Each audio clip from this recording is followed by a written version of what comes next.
Morgan Freeman kicked off the opening ceremony at the Qatar World Cup 2022, but some of the 85-year-old actor's fans were squirming in disappointment, pointing out the Gulf state's notoriously tough laws. In Qatar, homosexuality is illegal and extramarital sex between even straight couples can potentially be punished by the death penalty. Morgan was one of the event's most honored guests after the country reportedly spent a mammoth $200 billion in preparation for hosting the World Cup. He arrived at the event yesterday, which featured a procession of soldiers on camelback, and narrated the opening segment, The Calling, at the Al Bayt Stadium in Doha. England fans concerned about LGBT rights and potential mistreatment of migrants were disappointed to see Morgan at the event, reciting, "We gather here as one big tribe and Earth is the tent we all live in." Morgan also spoke of the unity and respect of those coming together through football.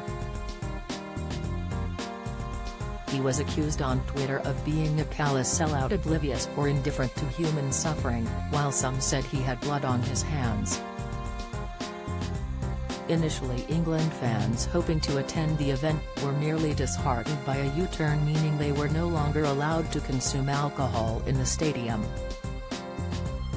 However, that turned out to be the least controversial issue, as shocked sport followers learned pregnant women living in Qatar can be arrested and jailed, while Muslims who have gay or extramarital sex can be flogged or given the death penalty.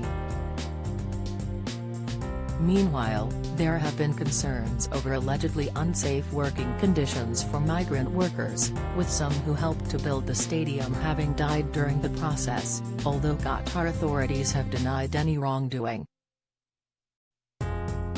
Football fans also learned that public displays of affection are forbidden even between married couples, while they were briefed to avoid skimpy clothing to avoid trouble with authorities in the strict state.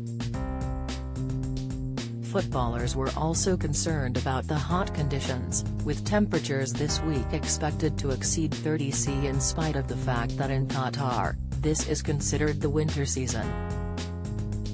Among those who apparently declined to perform at the event are Dua Lipa and Shakira. Meanwhile, Rod Stewart, whose wife Benny Lancaster recently qualified as a policewoman, addressed his stance openly in an interview with the Sunday Times, stating, "It's not right to go." He admitted had been offered over $1 million to play a show in Qatar the previous year, but had turned down the gig on moral grounds. Yet Robbie Williams and the Black Eyed Peas are still expected to perform at the event, while Nicki Minaj has already debuted a World Cup song created especially for the event, Tuko Taka, performed with Maluma and Miriam Fairs. Even the BBC opted out of including coverage on its main TV channel, instead offering it via the Red Button, the BBC Sport website or iPlayer. Yet fuming Piers Morgan took to Twitter to declare the decision outrageously disrespectful after those tuning in hoping to catch a glimpse of the action simply saw celebrity commentators such as Gary Lineker and Alex Scott having a moral debate about the location. Outrageously disrespectful to Qatar that the BBC didn't broadcast the World Cup opening ceremony, and instead put out more virtue-signaling guff about how awful it is, he exclaimed. If they're that appalled, they should bring home their vast army of employees and spare us this absurd hypocrisy.